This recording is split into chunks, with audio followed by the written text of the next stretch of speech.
राजाओं की पहली किताब उसका 18वां अध्याय। एलिया और बाल के पुजारी। बहुत दिनों के बाद तीसरे वर्ष में यहोवा का यह वचन एलिया के पास पहुंचा, जाकर अपने आप को अहाब को दिखा और मैं भूमि पर मैं बरसा दूंगा। तब एलिया ने अपने आप को अहाब को दिखाने गया।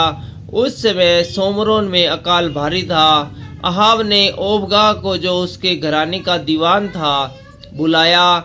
ओबगा तो यहोवा का भय यहाँ तक माना करता था कि जब इजेबेल यहोवा के नबियों को नष्ट करती थी, तब ओबगा ने 100 नबियों को लेकर 50-50 करके गुफाओं में छिपा रखा और अन्न जल देकर उनका पालन पोषण करता रहा। और अहाब ने ओबगा से कहा, देश में जल के सब स्रोतों और सब नदियों के पास जा, कदाचित इतनी घास मिले कि हम घोड़ों और खच्चरों को जीवित बचा सकें और हमारे सब पशु न मर जाएं। अतः उन्होंने आपस में देश बांटा कि उसमें होकर चले। एक और अहाब और दूसरी ओर ओबगा चला। ओबगा मार्ग में था कि एलिया उसको मिला। उसे पहचान कर वह मुंह के बल गिरा और कहा, हे मेरे प्रभु एलिया, क्या तू है? उसने कहा, हाँ मैं ही हूँ, जाकर अपने स्वामी से कह, एलिया यहाँ है। उसने कहा, मैंने ऐसा क्या पाप किया कि तू मुझे मरवा डालने के लिए अहाब के हाथ कर देना चाहता है? तेरे परमेश्वर यहोवा के जीवन की शपथ, कोई ऐसी जाति या राज्य नहीं जिसमें मेरे स्वामी ने तुझे ढूंढने को न भेजा हो। और जब उन लोगों ने कहा वह यहाँ नहीं है, तब उसने उस राज्य या जाति को इसकी शपथ खिलाई कि एलिया नहीं मिला। और अब तू कहता है, जाकर अपने स्वामी से कह कि एलिया यहाँ है। फिर ज्यों ही मैं तेरे पास से चला जाऊंगा, त्यों ही यहोवा का आत्मा तुझे न जाने कहाँ उठा ले जाएगा। अतः जब मैं जाकर अहाब को बताऊंगा और तू उसे न मिलेगा, तब वह मुझे मार डालेगा। परंतु मैं तेरा दास अपने लड़कपन से यहोवा का भय मानता आया हूँ। क्या मेरे प्रभु को यह नहीं बताया गया कि जब इजेबेल यहोवा के नबियों को घात करती थी, तब मैंने क्या किया कि यहोवा के नबियों में से 100 लेकर 50-50 करके गुफाओं में छिपा रखा और उन्हें अन्न जल देकर पालता रहा। फिर अब तू कहता है, जाकर अपने स्वामी से कह कि एलिया मिला है, तब वह मुझे घात करेगा। एलिया ने कहा, सेनाओं का यहोवा जिसके सामने मैं रहता हूँ, उसके जीवन की शपथ, आज मैं अपने आप को उसे दिखाऊंगा। तब ओदगा अबाह से मिलने गया और उसको बता दिया। अतः अहाब एलिया से मिलने चला। एलिया को देखते ही अहाब ने कहा, हे इजराइल के सताने वाले, क्या तू ही है? उसने कहा, मैंने इजराइल को कष्ट नहीं दिया, परंतु तूने और तेरे पिता के घराने ने दिया है, क्योंकि तुम यहोवा की आज्ञाओं को टालकर बाल देवताओं की उपासना करने लगे। अब दूत भेजकर सारे इजराइल को और बाल के 450 नबियों और असेरा के 400 नबियों को, जो इजेबेल की मेज पर खाते हैं, मेरे पास करमेल पर्वत पर इकट्ठा कर ले। तब अहाब ने सारे इजराइलियों को बुला भेजा और नबियों को करमेल पर्वत पर इकट्ठा किया।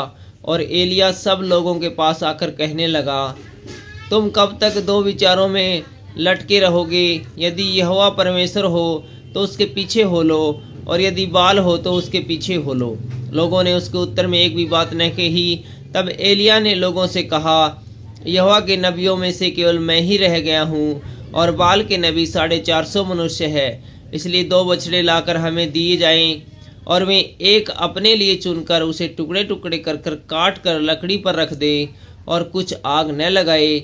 और मैं दूसरे बछड़े को तैयार करके लकड़ी पर रखूंगा और कुछ आग न लगाऊंगा। तब तुम अपने देवता से प्रार्थना करना और मैं यहोवा से प्रार्थना करूंगा, और जो आग गिराकर उसे उत्तर दे वही परमेश्वर ठहरे। तब सब लोग बोल उठे, अच्छी बात है। और एलिया ने बाल के नबियों से कहा, पहले तुम एक बछड़ा चुनकर तैयार कर लो, क्योंकि तुम तो बहुत हो। तब अपने देवता से प्रार्थना करना, परंतु आग न लगाना। तब उन्होंने उस बछड़े को, जो उन्हें दिया गया था, लेकर तैयार किया और भोर से लेकर दोपहर तक वह यह कहकर बाल से प्रार्थना करते रहे, हे बाल हमारी सुन, हे बाल हमारी सुन। परंतु न कोई शब्द और न कोई उत्तर देने वाला हुआ। तब वे अपनी बनाई हुई वेदी पर उछलने कूदने लगे। दोपहर को एलिया ने यह कहकर उनका ठट्ठा किया, ऊंचे शब्द से पुकारो, वह तो देवता है, वह तो ध्यान लगाए होगा, या कहीं गया होगा, या यात्रा में होगा, या हो सकता है कि सोता हो और उसे जगाना चाहिए। और उन्होंने बड़े शब्द से पुकार पुकार के अपनी रीति के अनुसार छुरियों और बर्छियों से अपने अपने को यहाँ तक घायल किया कि लहू लुहान हो गए। वे दोपहर भर ही क्या वरन भेंट चढ़ाने के समय तक नबूवत करते रहे, परंतु कोई शब्द सुन न पड़ा और न तो किसी ने उत्तर दिया और न कान लगाया। तब एलिया ने सब लोगों से कहा, मेरे निकट आओ, और सब लोग उसके निकट आए। तब उसने यहोवा की वेदी की जो गिराई गई थी मरम्मत की। फिर एलिया ने याकूब के पुत्रों की गिनती के अनुसार, जिसके पास यहोवा का यह वचन आया था, तेरा नाम इज़राइल होगा, 12 पत्थर छांटे और उन पत्थरों से यहोवा के नाम की एक वेदी बनाई और उसके चारों ओर इतना बड़ा एक गड्ढा खुदवा दिया कि उसमें 2 सवा बीज समा सके। तब उसने वेदी पर लकड़ी को सजाया और बछड़े को टुकड़े टुकड़े काट कर लकड़ी पर रख दिया और कहा, 4 घड़े पानी भर के होम बलि पशु और लकड़ी पर उंडेल दो। तब उसने कहा, दूसरी बार वैसा ही करो। तब लोगों ने दूसरी बार वैसा ही किया। फिर उसने कहा, तीसरी बार करो। तब लोगों ने तीसरी बार भी वैसा ही किया और जल वेदी के चारों ओर बह गया और गड्ढे को भी उसने जल से भर दिया। फिर भेंट चढ़ाने के समय एलिया नबी समीप जाकर कहने लगा, हे अब्राहम, इसहाक और इज़राइल के परमेश्वर, आज यह प्रकट कर कि इज़राइल में तू ही परमेश्वर है और मैं तेरा दास हूँ, और मैंने ये सब काम तुझसे वचन पाकर किए हैं। हे यहोवा, मेरी सुन कि लोग जान ले कि हे यहोवा तू ही परमेश्वर है और तू ही उनका मन लौटा देता है। तब यहोवा की आग आकाश से प्रकट हुई और होमबलि को लकड़ी और पत्थरों और धूलि समेत भस्म कर दिया और गड्ढे में का जल भी सुखा दिया।